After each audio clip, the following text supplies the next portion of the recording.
Hey, it's Minute Book Reports, and this is a book haul video for the next book that I want to read for this YouTube channel. As I mentioned before, I want to finish the Miss Peregrine's Home for Peculiar Children series, and so the last book in that series is Library of Souls, and that's the next book that I'm going to read. I'm looking forward to seeing what happens to Jacob and Emma and all the children and how they sort of resolve this big world conflict where you have these bad guys, the Holocaust, the corrupted, who are taking all these peculiars. And I'm curious to see what's going to happen with this story. I really want to share some of my thoughts sort of as a preview video going into the book, and then I'll make sort of videos, reading update videos as I read, and of course I'll make a summary video at the end. But it's always exciting to pick up a new book and kind of just have all this sort of anticipation, excitement, because you don't know what's going to happen, and I just want to share some of those thoughts. So why did I pick this book? Well, as I explained before, I really want to finish this book. I don't want to lose that momentum after reading the first two books, and if I stop, I feel like I'm never going to have the motivation to come back and finish the last book. And I feel like the middle book didn't really have an ending. And I talked about this more in my other video about Hollow City, but it sort of suffered from this middle book syndrome where the first book sort of set up everything. It explained, it got the character into the world. The middle book was a quest book where they were trying to find Miss Wren so they could save Miss Peregrine, but because it was an imposter the whole time, it didn't really solve anything. In fact, it escalated. It made the stakes even higher at the end of the second book. You know, usually you'll in a story you'll do that at the maybe sort of towards the beginning when the stakes get really high. But in this book, the stakes end on a really high note, and then we get nothing. So I don't know if that's just a middle book technique or what. I know that they probably expected this to be a series, so it wasn't really a surprise. But I felt like the middle book did not have a complete ending, and that's fine because we're going into the last book. And so that ending is what I'm looking forward to in Library of Souls. So what do I think the book is going to be about?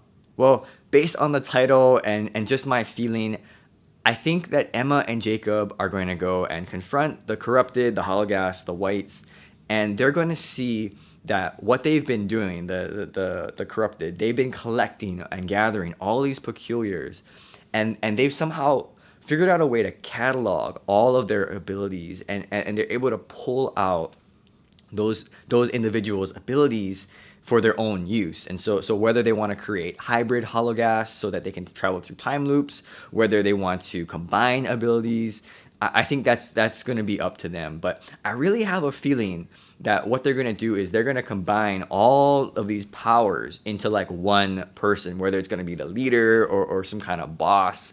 They're going to combine all of these abilities into like a super being, and then all the kids are going to have to fight that one being. And this is something that we see in like cartoons, like X-Men cartoons or different types of like Power Rangers. Basically is that where the boss gets bigger and they all fight him.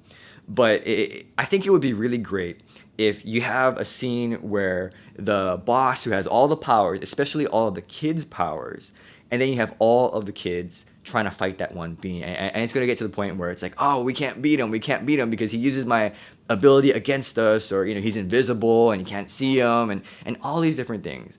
But through the power of teamwork and friendship, right, those sort of not stereotype, but those sort of very trope things we see in cartoons, that through that teamwork power, they figure out ways to sort of, in a way, defeat themselves, because that being will have all the powers. And individually, as they attack it, they can't win.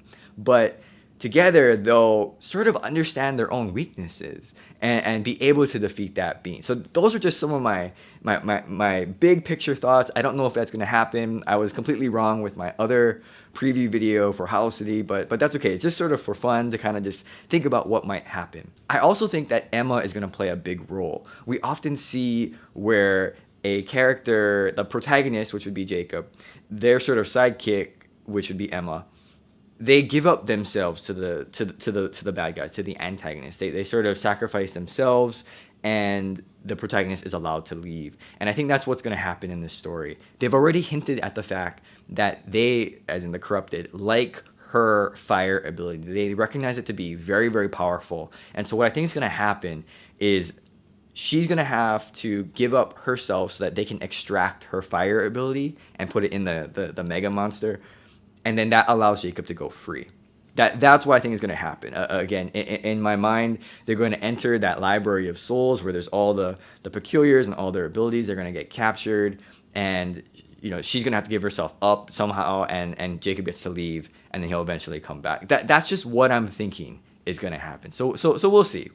All right, so let's talk about the book cover. This is actually one of my favorite things to talk about. And when I looked at the book cover, it's very different from the last two book covers, the previous two book covers, where we had two girls. One was floating. The second one had the hole in her body, who was Sam, which I completely got wrong.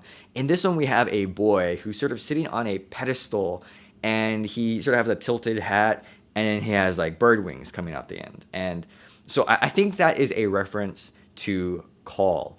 And I was trying to figure out, okay, how could that be a reference to Call? Because that would that be a photograph, or would that be actually what's happening? Because in the second book with Sam, that photo of her with the hole, right, that actually happened. It wasn't like an old photograph that someone picked up.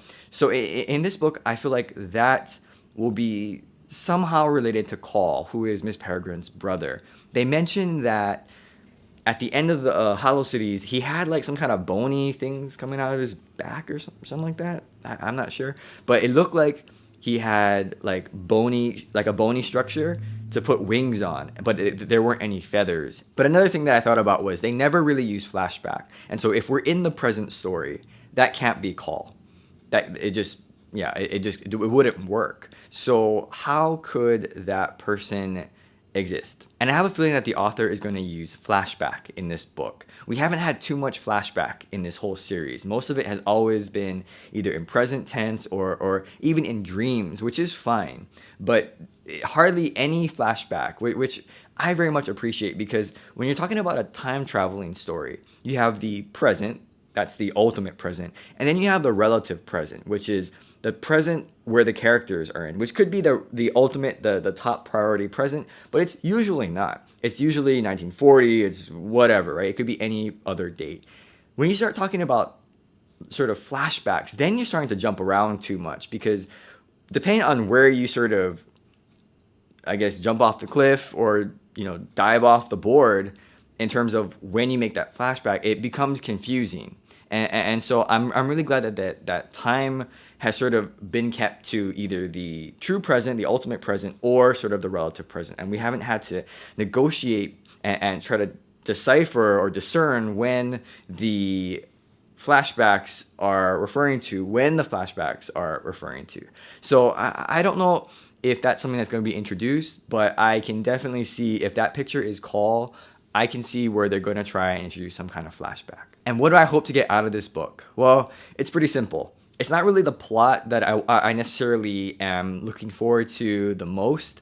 What I really want is to better understand how time travel works in this universe. That's something that is extremely important to me when it comes to any time traveling book. We got it in A Wrinkle in Time, in Time Machine, and a couple of the other books I read that include some sort of element of time travel. I haven't quite understood it yet, and maybe it's because I missed it in the first book. That's usually where they'll explain all the rules, but I still feel like they're explaining the rules as we continue on in this story. So I'm just still baffled that the children have not disintegrated yet, because they clearly have traveled out of their time loop to 1940 present, and then they've traveled to Jacob's present, and I'm like waiting for them to disintegrate, because that's what's supposed to happen, right? But apparently there's some kind of protective thing, or there's some kind of element or some kind of law of time travel that I'm not quite understanding. The reason why it's important for me is because that sort of adds another layer of depth, complexity to the story that is very satisfying at the end. We see this in the book Time Machine, where there's this part of the book where the narrator mentions that the time machine was dragged, and then he travels through time, and then it appears in a different place. It's not back into his his home where he originally started the sort of voyage, the experiment. That is very important. I love that sort of that logical thinking of, oh yeah, that's how it works, because it allows us to be more immersed that this could actually be real, and that there are there's some sort of principles, there's some sort of science, there's some sort of ground rules behind it. It's not just all made up in magic. I mean, of course, it's fiction and it's all made up, but it's nice to sort of work within a construct, to work within a boundary, a sort of if you want to say paradigm, but just some sort of general rules on how things work. I appreciate that as a reader, and especially when it comes to time travel, where to me time travel is a concept that it's so complex, but when books are able to explain it in their own way how it works, I really like that. I'm very much drawn to that simplicity and that system on how this story was made possible, because time travel is what makes it unique. You know, it's not quite a character, but it's an element of the story, and I'm looking forward to seeing how time travel is further explained so that I better understand it. So those are my thoughts going into Library of Souls. I'm very excited to finish this series and move on to the next book. Of course, I'll have reading updates and of course a summary at the end. So thanks for watching this video. I hope you enjoyed it, and I'll see you next time. Bye.